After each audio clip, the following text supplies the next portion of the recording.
Ladies and gentlemen, I begin by quoting the American writer Henry Thoreau, who said that the life in us is like the water in the river.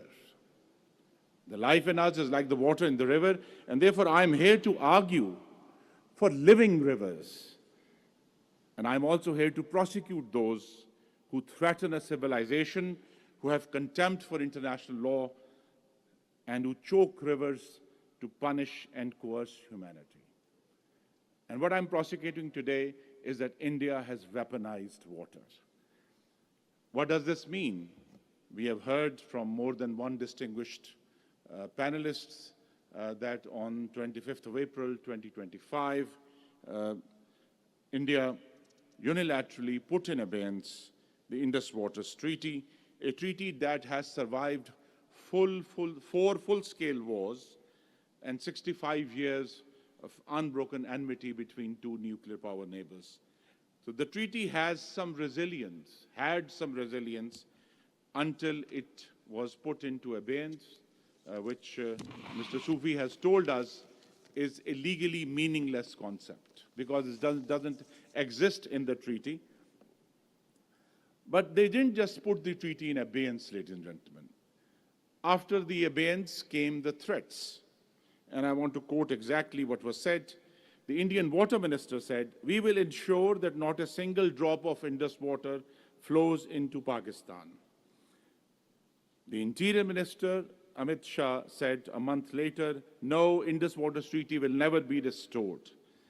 Mr. Patil, Mr. Shah's boss, Prime Minister Modi, first said in 2016, has repeated since, and Professor Zigo quoted it, that blood and water cannot flow together. But they didn't just make the threats once. They have repeated the threat. The Water Minister, Mr. Patil, has repeated this, and External Affairs Minister Jaishankar has very recently confirmed what the Interior Minister said, that Indus Waters Treaty will not be restored.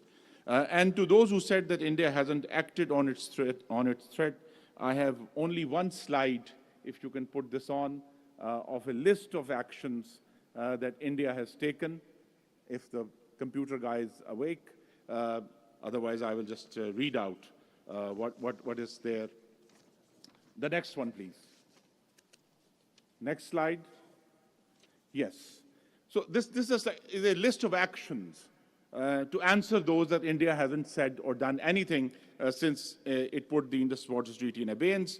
That was on April 23rd, 2025. In the next 2 days, India cut off all hydrological data and flood warnings.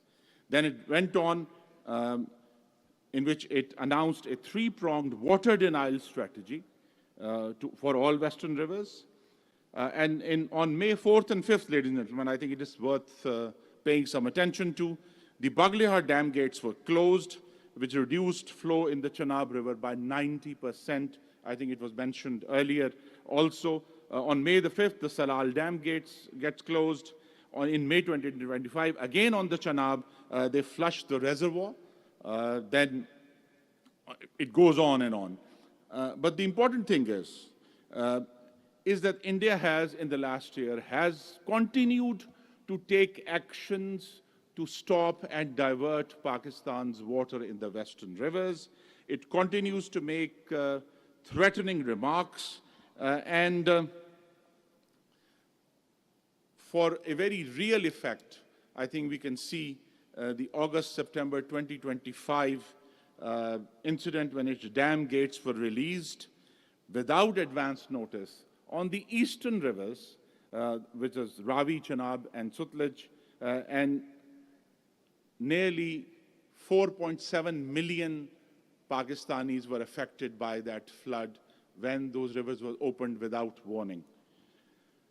So India has acted on its threat, and the same incident that I just quoted when India decided to stop the flow of water on the Chenab River, a senior Indian government official told the Indian Express newspaper, and again I want to be precise in quoting that official, unnamed Indian official, he said that this stopping the flow of water was, and I quote, a punitive action. By doing this, even if the choke is for a short while, we demonstrate that we will take coercive steps. The Chenab River irrigates Punjab farmlands, and Pakistan needs to realize we mean to punish them on all fronts. So this is the policy of the government of India.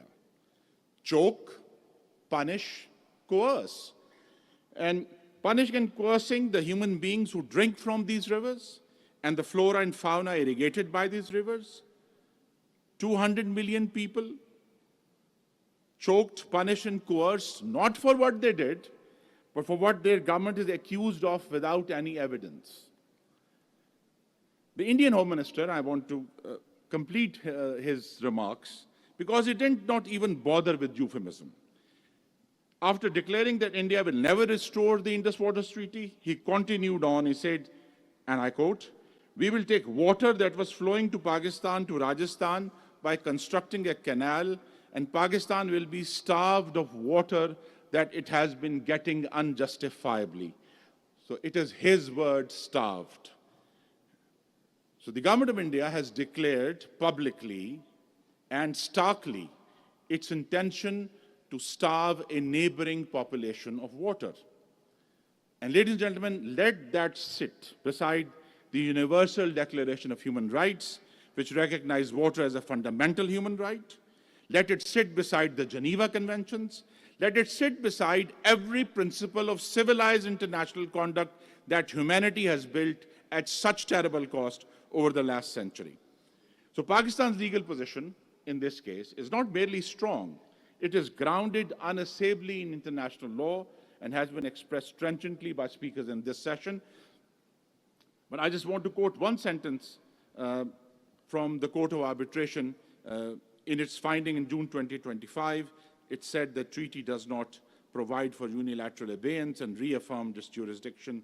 India's response that it declared the court illegal and refused to participate. Ladies and gentlemen, here is what is to note, that when a state loses the legal argument and responds by disavowing the court, the state has confessed its own guilt.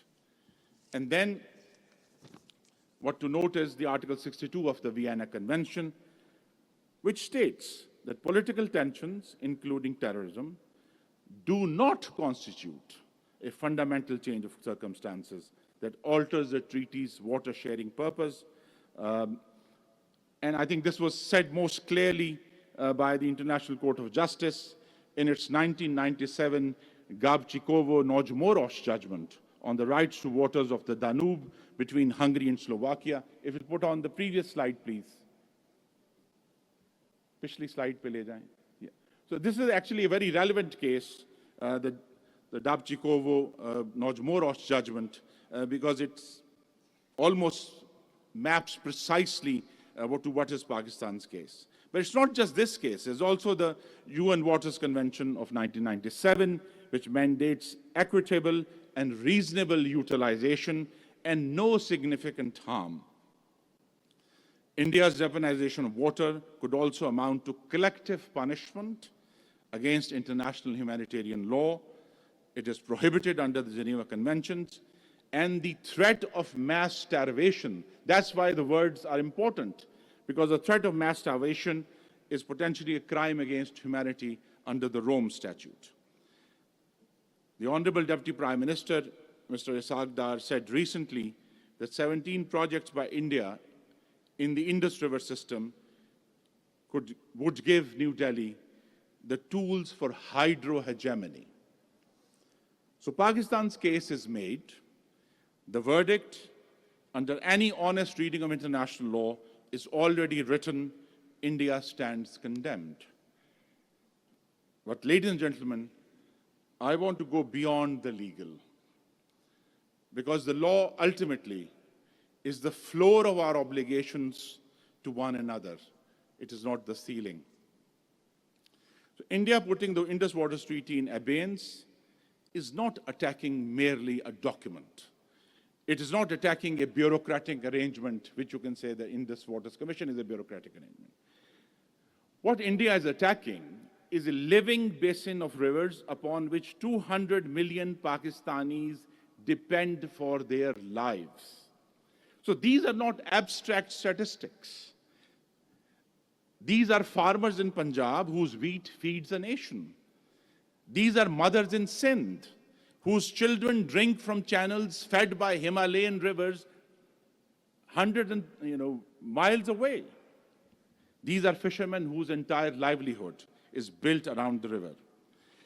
The great Yale professor, James Scott, wrote last year in a book that he published that rivers on a long view are alive. They are born, they change, they shift their channels, they forge new routes to the sea, they move both gradually and violently, they can teem with life, they may die a quasi-natural death, they are frequently maimed and even murdered. Maimed and murdered. I do not think Professor Scott used those words lightly. And what we have seen in the same year that he published his book, that when India threatens to throttle the Indus system, it does not merely violate a treaty, it is a murder threat. By murdering a river basin, India's armed hand transgresses into millions of Pakistani houses and pulls the trigger. The Cambridge scholar Robert Macfarlane also argues that rivers are alive. And he cites Canada, where rivers have been recognized legally as living beings. But the case that is, I think, most intriguing was the 2017 Te Awa Tupua Act in New Zealand, which recognized the Wanganui River as not only alive, but a legal person, giving it the same legal standing as citizen. Professor Macfarlane insists that we stop using the word "it" for rivers, because he believes that that mode of address reduces rivers to the status of objects and mere stuff.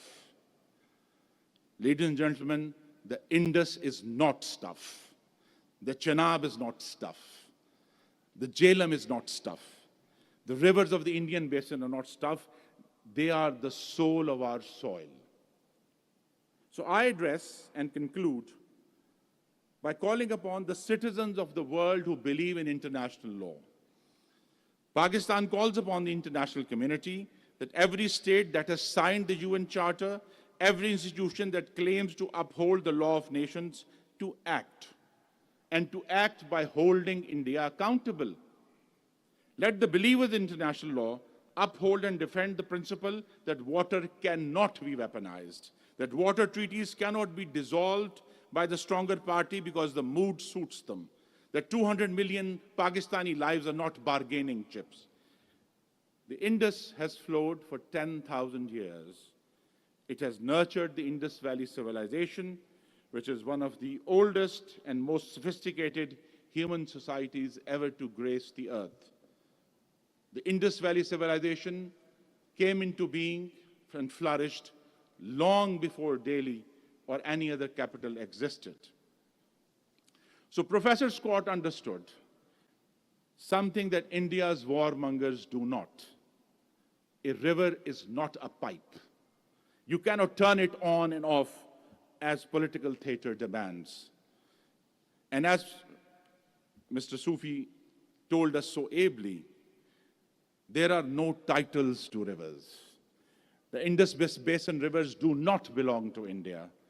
The rivers belong to the millions of lives they sustain, and not just human life. Our understanding of rivers must expand to encompass their entirety and the deep geology, from tributaries, wetlands, floodplains, backwaters, eddies, marshlands, Sindh's mangroves, to the entire assemblage of life forms, the fish and the silt and the reed beds and the migratory beds dependent upon the rivers for their existence. Ladies and gentlemen, India cannot put any river in abeyance. It cannot hold water hostage. It cannot starve its civilization into compliance. It cannot wield rivers as weapons, because the Indus and the Jhelum and the Chenab are alive. And India is trying to kill these living beings. And Pakistan has decided We will protect our rivers. We will protect life and civilization. Ladies and gentlemen, Quaid-e-Azam Muhammad Ali Jinnah built a nation on this soil. But our rivers have written, are writing this moment, and will write this soil's autobiography with their flow. So I urge the world, let them flow. Our people and their armed forces have defended this soil in 4 wars. We will fight hegemony in all forms, hydro or otherwise. And we will fight this war on this soil if need be, but we seek peace. And we will take our case in the international courts and councils. We will take our case for water and life in the court of world opinion. And we will take our case for water and life to the souls of conscientious citizens everywhere, until weaponization of water is condemned and outlawed, international law is restored, and justice flows as freely as the rivers that nurture the Indus civilization. Let them flow. Thank you very much. Pakistan Paindawad.